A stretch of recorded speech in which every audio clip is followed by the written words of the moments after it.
konferensi pers, tetapi kita naik ke live YouTube, live IG, kita mengatakan bahwa sahabat semua, Anda diizinkan untuk upload atau ambil semua informasi tadi, naikkan ke YouTube channel Anda atau ke sosial media Anda. Kalau Anda mendapatkan AdSense, Anda mendapatkan benefit iklan, apapun ambil 100%. Tapi mohon jangan menggunakan nama yang menjadi trademark dari Bosman seperti nama Bosman, Mardigu, Wowi, Sontoloyo, dan lain sebagainya. Anda semua mengerti. Lalu kita melakukan hal yang seperti rutin kita lakukan. Kita memberikan pelajaran-pelajaran yang mungkin lebih spesifik. Kita memberikan julukan kepada orang-orang yang setuju dengan prinsip kita dengan nama New Mind. Sekarang pertanyaan, New Mind itu apa? New Mind adalah yang mereka mempunyai pemahaman terhadap New Economic Model. New Economic Model. Kita adalah kaum secara ekonomi tidak lagi berkiblat pada Adam Smith dan Keynesian. Kita menyebut diri kita adalah post-Keynesian atau Keynesian yang sudah kita lewati. Dan mazhab kita ini dipakai oleh Michael Hudson atau Hudsonian. Michael Hudson dengan Hudson Institute-nya tahun 1971 menyarankan pemerintahan Nixon untuk melepas jaminan emas dalam memprinting dolar. Kemudian menggunakan petroleum untuk printing money sebagai underlying dolar, dan hutang negara-negara lain untuk printing dolar. Sejak tahun 1971, Amerika awal menjadi negara superpower dan terus mengontrol dunia dengan energi dan currency. Kemudian Michael Hudson ngajar di Peking University tahun 1989. Partai Komunis Cina mengadopsi Hudsonian atau post-Keynesian sebagai platform ekonomi dalam negerinya. Dan dua negara tersebut sukses dalam 20 tahun dari 89 ke 2008, di mana adalah Olimpiade Beijing waktu itu. Dunia tercengang dalam 20 tahun saja. China atau Tiongkok sudah menjadi negara sangat besar atau superpower. Dan dua negara tadi, Amerika dan Tiongkok, menggunakan New Economic Model berbasis ajaran dari Michael Hudson yang saat ini yang terkenal adalah muridnya namanya Stephanie Kelton. Dan itulah orang-orang yang kalau nanti 2024 kita mendapatkan kepercayaan, mungkin penasihat ekonomi kita adalah Michael Hudson dan Stephanie Kelton yang akan membawa Indonesia menjadi punya model baru, New Economic Model, di mana kita mungkin negara kita tidak ada interest atau bunga lagi, pajak turun gitu ya, berbeda dengan sekarang yang pajaknya naik. Hal ini adalah karena kita New Economic Model. Jadi New Economic Model kita menyebut diri kita sebagai New Mind.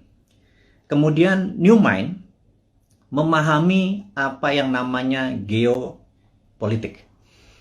Geopolitik adalah sebuah kekuatan geografi dari negara kita untuk kekuatan berpolitik terhadap negara-negara lain. Jadi saat ini misalnya kekuatan geografi kita untuk politik untuk menekan Singapura, menekan ASEAN, menjadi kekuatan di tengah, memanfaatkan Selat Malaka untuk keuntungan ekonomi, saat ini tidak dilakukan selama 20 tahun pemerintahan yang ada. Kenapa saya sebut 20 tahun? Karena 20 tahun adalah ukuran yang harus kita patokkan. Jadi Dubai dibangun dalam 20 tahun, Beijing dibangun 20 tahun, Tiongkok, kemudian banyak negara yang dalam 20 tahun menjadi negara besar.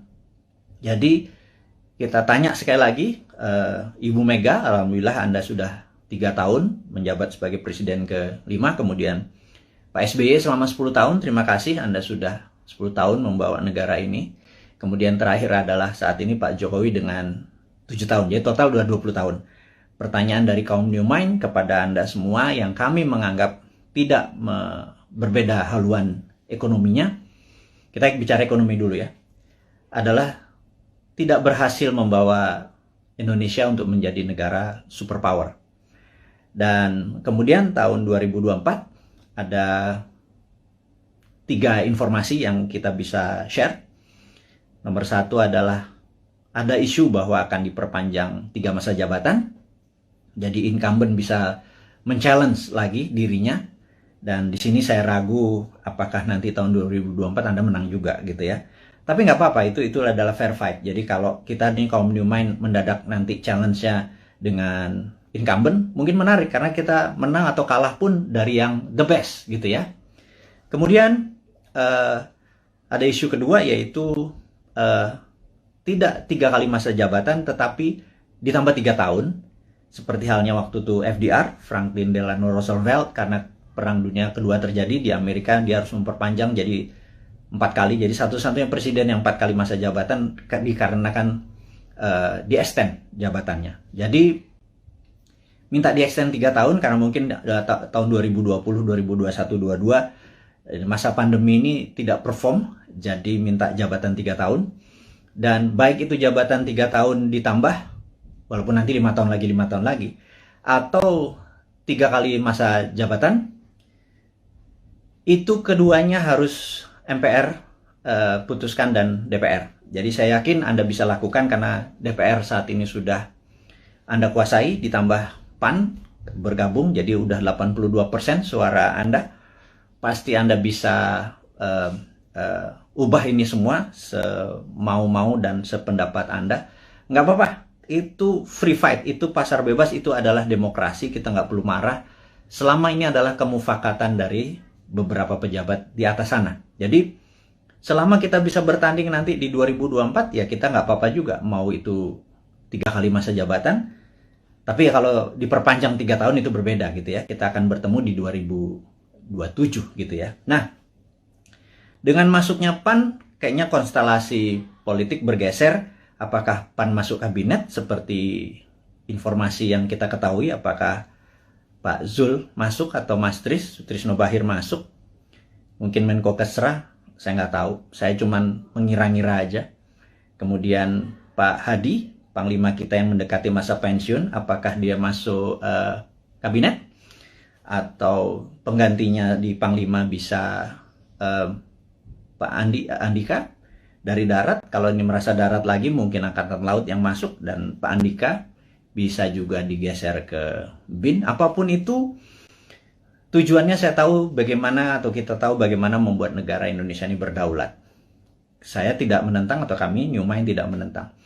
Yang jadi pertanyaan adalah, apakah kalian bisa membuat negara Indonesia menjadi negara superpower di tahun 2045 atau 24 tahun dari sekarang? Jadi apapun itu, kita lihat langkahnya hanya menaikkan pajak, kemudian berhutang, dan membangun hal-hal yang menurut beberapa orang tidak produktif. Kalau jalan tol, infrastruktur, oke lah. Walaupun dalam sebuah buku yang saya lupa, currency, saya nanti inform, si Bolat ini, dia menyatakan bahwa jangan mimpi membangun negara hanya bersandar pada infrastruktur, jadi harus holistik. Jadi ada infrastruktur statis, infrastruktur dinamis, dan saat ini dianggap hanya infrastruktur statis yang diam seperti jalan tol, jembatan, pelabuhan, dan lain sebagainya. Harusnya infrastruktur dinamis juga dibangun. Tapi ada hal yang menurut kami adalah hal yang tidak produktif, adalah membangun ibu kota pindah ke Penajam. Dan ini produktifnya di mana kita nggak tahu gitu ya. Tapi yang jelas itu bukan hal yang penting, karena bagi orang seperti saya atau kaum New Mind ini yang sangat percaya pada kedaulatan sebuah bangsa, Penajam itu sangat lemah sekali jika ada serangan dari negara lain. Karena sisi utara ada Malaysia, Sarawak, di mana pangkalan militer Malaysia terbesar adalah di utara Kalimantan, di Sarawak. Kalau menyerang Penajam kurang dari setengah jam, bawa bom pesawat pembom rata tanah, dan kita nggak punya perlindungan sama sekali. Jadi saya pikir membangun Penajam, membangun ibu kota, nomor satu adalah harusnya membangun pangkalan militer terlebih dahulu.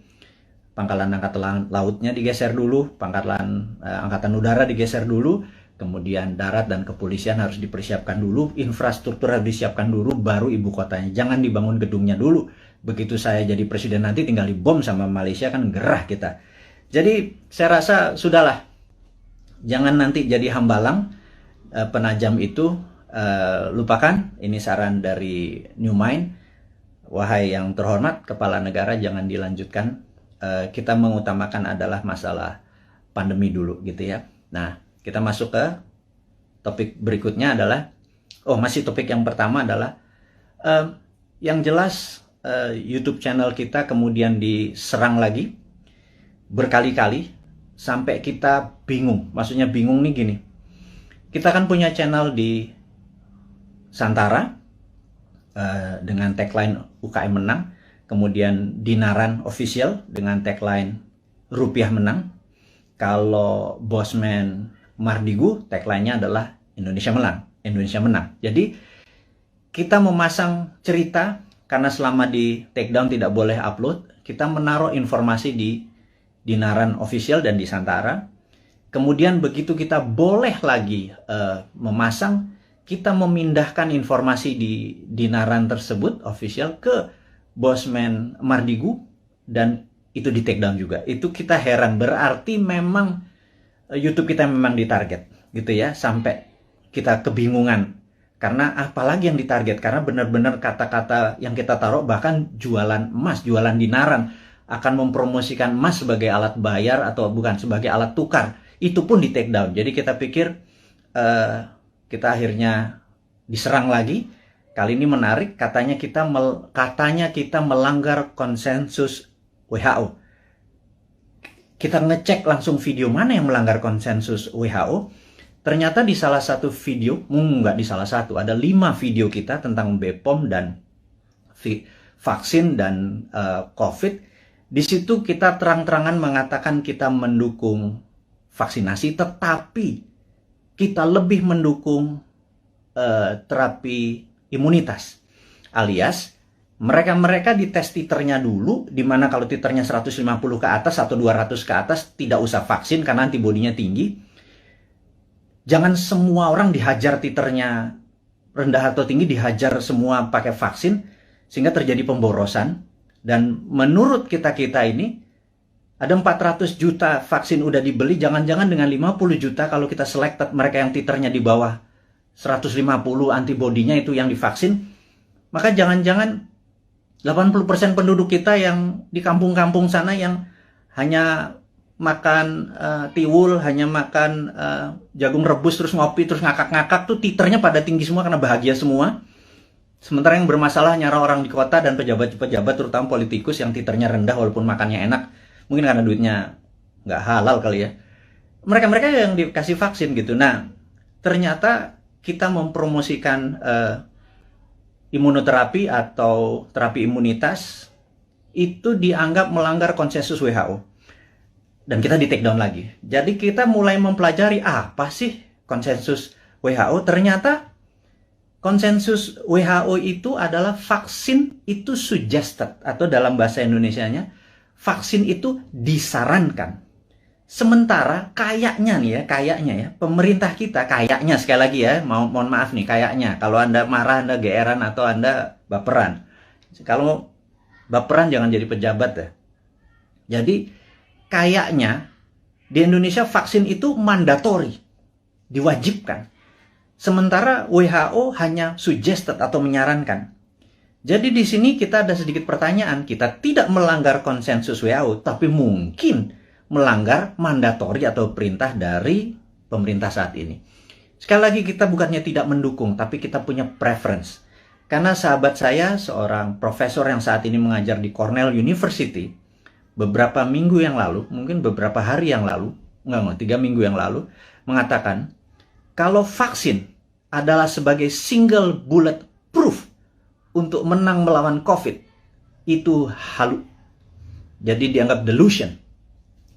Jadi menurut beliau, kalau kita menganggap atau kita berpikiran bahwa untuk menang melawan virus corona ini, vaksin adalah satu-satunya single bullet proof, itu delusion. Jadi itu kata-kata sebenarnya cukup sadis gitu ya. Karena sebenarnya ada banyak cara untuk selain vaksin. Taliban itu nggak pakai vaksin, nggak pakai masker tuh, nggak ada yang satupun yang kena. COVID-nya takut sama Taliban, itu aja berpikir sangat sederhana. Nah, jadi sahabat semua, akhirnya kita singkatnya adalah di take down forever, permanen. Jadi mendengar hal itu terjadi, RIP, rest in peace, kita dalam waktu 4 jam langsung membuat Bosman Mardigu official. Dan entah bagaimana, tahu-tahu ada 5-6 akun mirip-mirip, ada Mardigu Wowi official, Mardigu Bosman Mardigu unofficial. Apapun itu, saya minta dengan segala kerendahan hati dan dengan segala hormat Anda untuk mengganti dengan nama, jangan pakai trademarknya Bosman. Sekali lagi, saya dengan hormat memohon Anda untuk mengganti. Karena saat ini orang begitu membuka akun tersebut menjadi tidak terdistract ya dengan penampilan Anda tersebut. Saya tahu niat Anda baik, tetapi saya sudah wanti-wanti, jangan pakai nama trademarknya Bosman, tapi videonya Anda upload, Anda re-upload, Anda share, Anda berhak atas itu semua. Tidak ada hak paten atau right yang saya tuntut, tidak ada. Tetapi jika ada orang keberatan, sayalah keilmuan tersebut yang akan dipertanyakan. Jadi Anda tidak akan bertanya. Jadi sekali lagi, saya mohon maaf untuk Anda, saya minta dengan segala hormat untuk mengganti channel tersebut sehingga Bosman Mardigu official adalah satu-satunya akun. Dan ke depan kita akan punya gaya lain, punya genre lain, punya aliran lain demi membuat Anda semua mengerti otot atau muscle knowledge atau otot bernegara yang lain yang akan kita ajarkan, yang akan membuat kita menjadi negara besar superpower di 2045.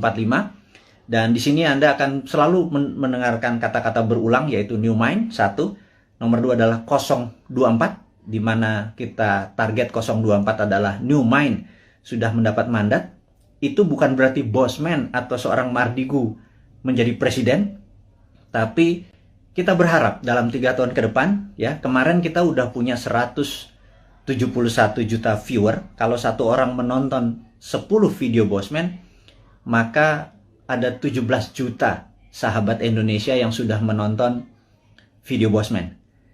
Kalau kita menarget 1 miliar viewer dengan teman-teman ada sekitar 100 akun bersama-sama, kalau 1 miliar viewer ditonton, maka kalau satu orang nonton 10, ada 100 juta warga Indonesia sudah terkena dengan New Mind. Saya harapkan secara pribadi 70% menerima konsep tersebut.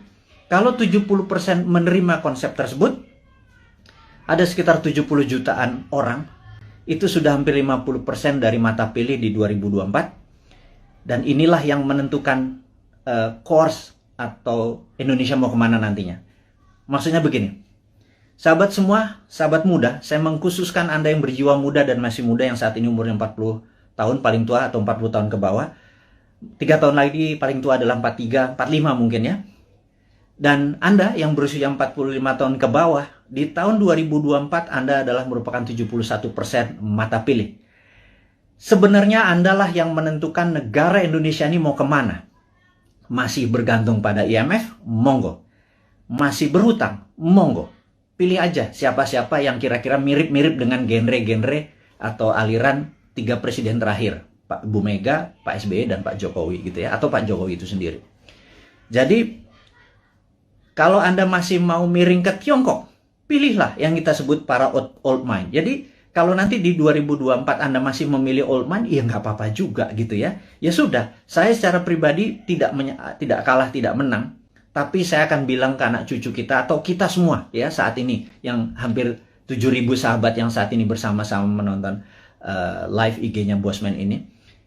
Saya mohon dengan amat sangat, Anda fight untuk hak Anda fight untuk cucu turunan Anda, sehingga nanti Anda berkata bahwa anakku atau cucuku, dulu eyang, dulu mbah, dulu Pak Ade, dulu apapun itu, kita fight untuk membawa Indonesia dengan memberi pelajaran baru supaya Indonesia menjadi negara berdaulat superpower di 2045. Tapi kami kalah. Di 2024 ternyata yang dipilih adalah old mind juga.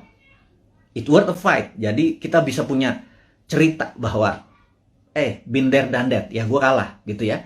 Tapi kalau kita menang, percayalah, New Mind akan membuat Indonesia menjadi negara superpower di 2045. Detailnya kita selalu urai di dalam 1000 video ke depan, dalam 3 tahun, 1000 itu hampir 3 tahun, itu akan mengurai dengan rinci apa yang harus kita lakukan mulai dari sekarang sampai 2024, dari 2024 sampai 2045. Kita rinci bagaimana Indonesia untuk menjadi negara superpower year to year-nya. 2025-nya ngapain, 2026-nya ngapain.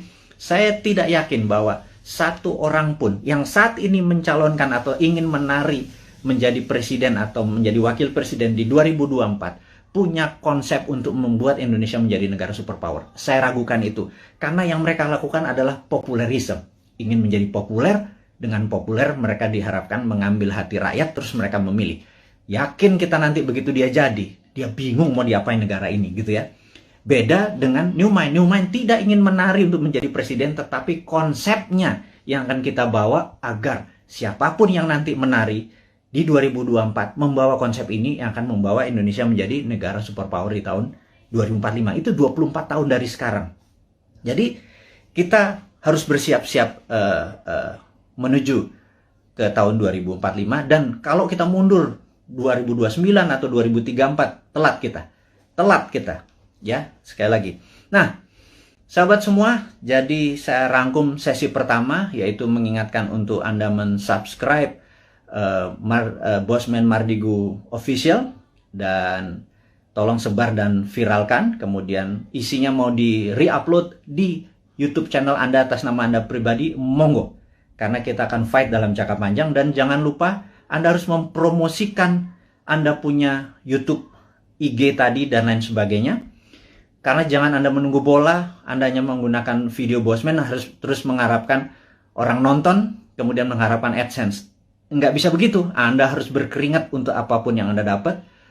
Anda promosikan video-video tadi di video YouTube channel atau sosial media Anda. Dan tadi pagi saya heran, saya naikkan sesuatu di IG. IG ini saya agak sedikit deg-degan. Karena di Agustus kemarin 5 kali kita diperingati. Bahkan kita ada kata-kata ganyang koruptor, itu di take down. Itu cukup kaget saya. Jadi rupanya apapun yang ditulis, di caption oleh Bosman, bahkan video dari orang lain yang penontonnya cuma 300, kita ambil, kita upload di tempat Bosman, toto dalam 1 jam ada 100.000 viewer, captionnya kita mungkin berbeda dengan yang lain, toto di take down.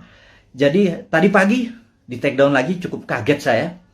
Dan kalau itu di take down lagi membuat resiko IG kita yang 2,1 juta follower ini juga beresiko seperti 1,5 juta subscriber dari YouTube. Jadi, tapi apakah kita akan give up atau menyerah? Sahabat semua, perjuangan kita tidak akan pernah menyerah walaupun kita mulai dari nol lagi, tetapi ilmu-ilmu kita dan ini pelajaran-pelajaran kita akan terus berikan. Kita tidak melawan, tetapi kita akan bekerja dengan dengan semangat kaum New Mind. New Mind itu nggak ada matinya. Die hard New Mind itu nggak ada matinya. Nah, sahabat semua, kita akan membicarakan topik baru yang namanya long COVID. Jadi, sahabat semua, Anda tahu bahwa saya terpapar di bulan November tahun lalu. Kemudian 9 hari saya di rumah sakit. Kemudian pulang. Muscle saya bisa dikatakan shrinking atau mengecil hampir 10-20%.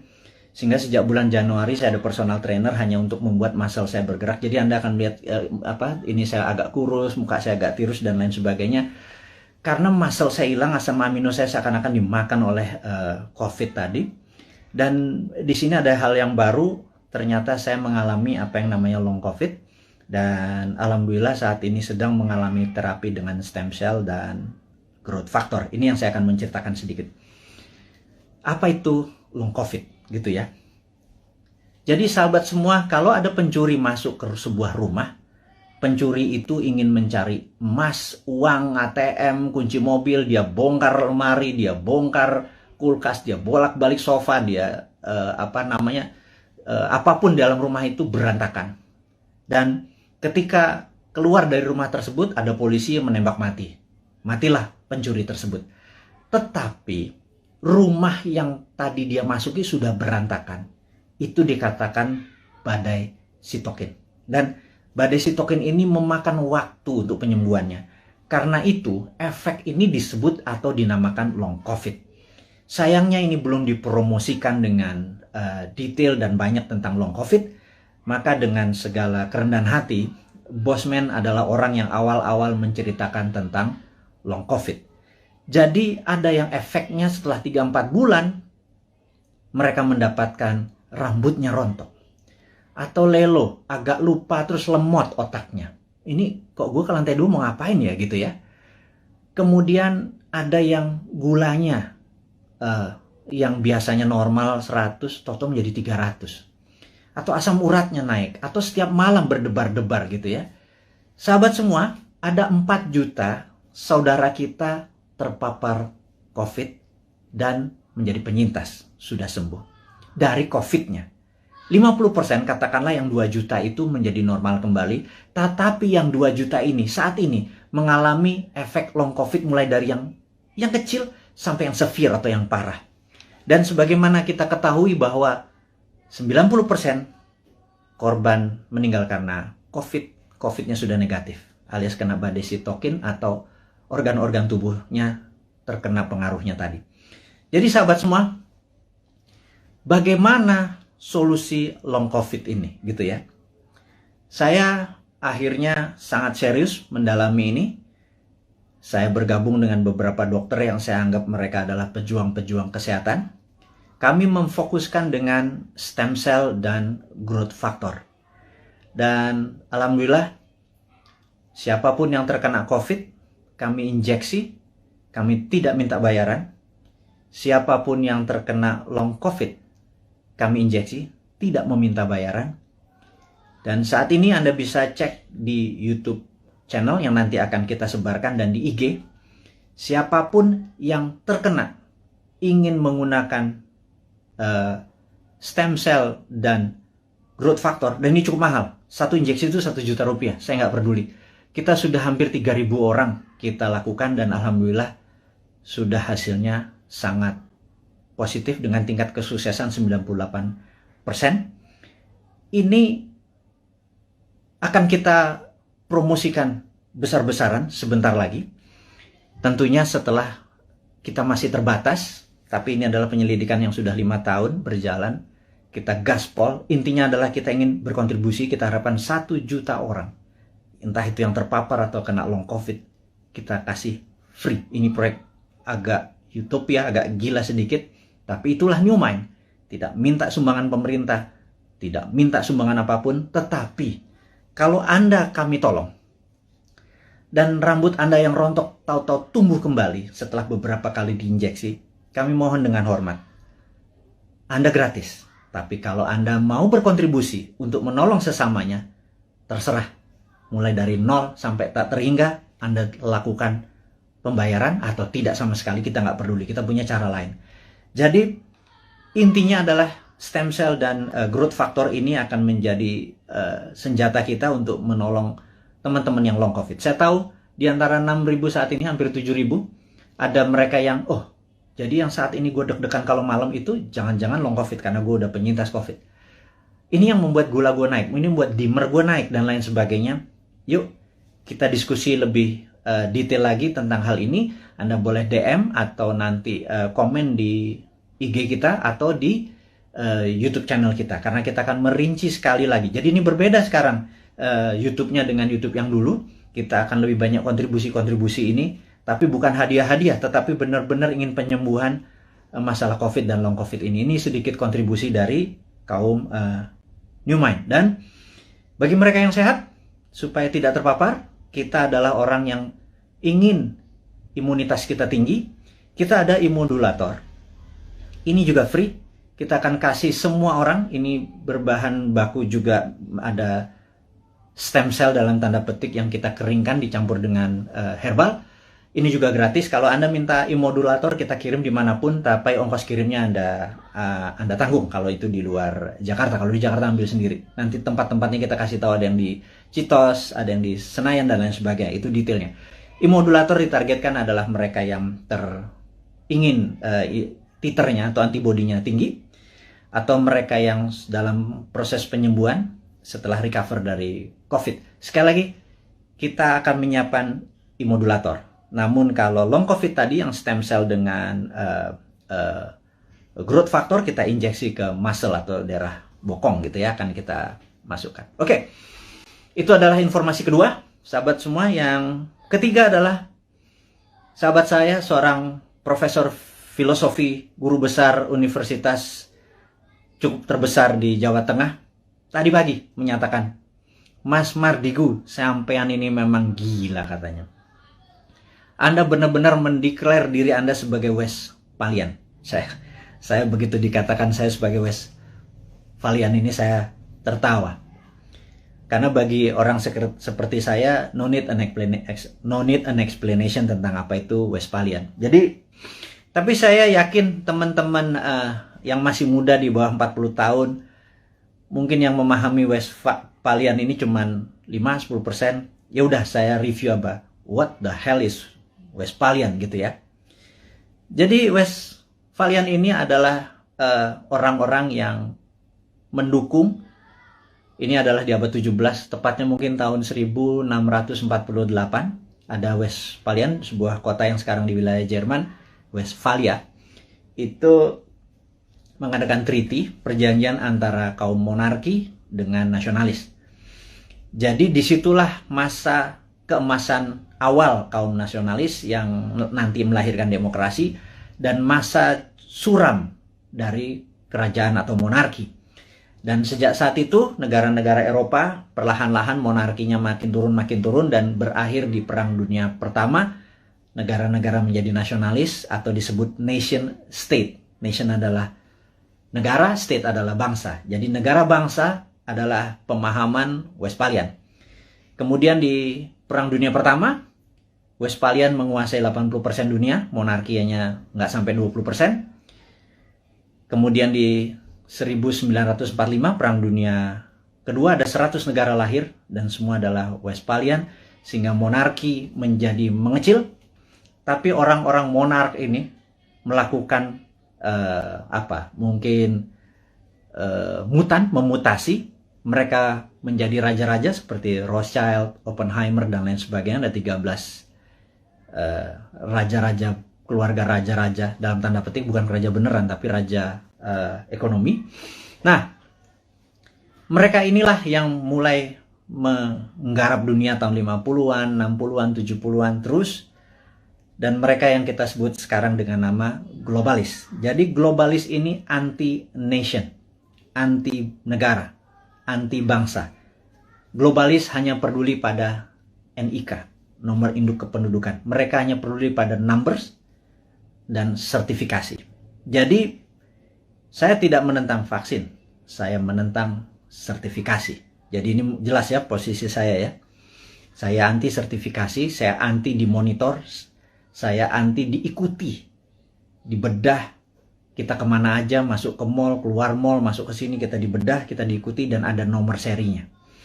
Itu adalah cita-cita globalis dari dulu. Kita sebagai kaum Westphalian yang nasionalis patriotik, kita menganggap bahwa mereka adalah common enemy atau musuh bersamanya. Dan globalis ini di belakang Tiongkok dan di belakang Amerika dan negara-negara lemah. Jadi kita takutkan negara tetangga ini sudah terpengaruh dengan globalis, sehingga kita kaum nasionalis, kaum Westphalian ini ya dibungkam, entah di YouTube-nya, entah di IG-nya, atau kita dibungkam karena mereka tidak ingin semangat nasionalis seperti yang Pak Karno promosikan menjadi penghalang kesuksesan mereka mensertifikasi dan memberikan numbers kepada penduduk dunia. Tapi kata-kata guru besar tadi tentang kita adalah Westphalian dan diserang untuk dibungkam membuat saya tertohok. Intinya adalah benar juga ya. Jangan-jangan itu yang terjadi. Tapi apapun itu, kedepannya kita akan terus memberikan informasi kepada sahabat semua dimanapun Anda berada, dengan ilmu-ilmu kekinian yang tujuannya adalah Anda di tahun 2024 yang 71% ini, saya minta dengan hormat menentukan apakah Anda mau membuat Indonesia menjadi negara superpower di tahun 2045, atau Anda tetap ingin Indonesia menjadi negara mediocre seperti saat ini, di tengah-tengah dan di trap kena debt trap, kita nggak bisa kemana-mana, siapapun jadi presidennya, menjadi pemimpinnya, terborgol sampai tahun 2045. Anda bisa pilih itu semua, dan untuk itu saya mohon dengan amat sangat Anda promosikan ide-ide dari New Mind ini dengan siapapun. Kita challenge ilmu kita ini, kita lakukan studi lebih dalam lagi. Tujuannya adalah untuk membuat Indonesia berdaulat seperti kaum Westphalian atau nasionalis. Tapi kalau Anda memilih menjadi sama globalis, monggo juga 2024 kita memilih enggak, kita bukan nasionalis, kita setuju sama globalis, kita ikut Tiongkok, kita ikut Amerika, kita ikut IMF, kita ikut obor, kita ikut globalis, silahkan juga. Itu ada pilihan Anda. Tapi saya secara pribadi menyatakan diri saya anti globalis, saya Westphalian, saya nasionalis, saya patriotis, dan saya harap mereka-mereka yang mengadopsi New Mind berpendapat bahwa kita anti bunga, deposito kita tidak ada bunga, rupiah kita berputar, dan salah satu transaksinya kita nanti bisa menggunakan alat tukar baru yang namanya emas, di mana cadangan deposito emas kita cukup besar yang bisa menjadi underlying dari transaksi menggunakan emas. Ini adalah prinsip-prinsip New Mind. Sahabat semua, kita sudah bersama-sama hampir 1 jam. Ada 3 topik hari ini yang kita diskusikan. Saya harap video ini bisa Anda tonton sekali lagi untuk memahami maksud-maksud kita ke depan. Kita tidak anti vaksin, kita anti sertifikasi, kita dukung pemerintah dengan vaksinasi, kita dukung dengan strategi menyelesaikan masalah long COVID dan COVID dengan saat ini kita menggunakan stem cell dan growth factor, dan itu sifatnya free, kita dukung. Jadi kita menganggap bahwa vaksin sebagai single bullet proof, itu harus ada solusi lain, jangan satu-satunya vaksin, yaitu kita menggunakan solusi dengan stem cell dan growth factor. Yang kedua, kita mengingatkan ada yang namanya long COVID. Long COVID adalah efek setelah terpapar COVID yang saat ini kita duga ada 2 juta sahabat kita, mulai yang terkena dari yang paling ringan hingga yang paling berat. Dan ini akan kita gratiskan semua pengobatannya, dan nanti diskusinya kita ada di DM, di sosmed kita, atau nanti akan informasikan ke YouTube. Terus subscribe YouTube kita, perbanyak YouTube kita, informasinya semua ada di sana. YouTube kita akan menjadi baru, sosmed kita akan menjadi baru, dengan tujuan untuk menjadikan Indonesia baru. Akhirul kalam, saya ucapkan terima kasih atas perhatiannya, mohon maaf lahir batin. Wassalamualaikum warahmatullahi wabarakatuh.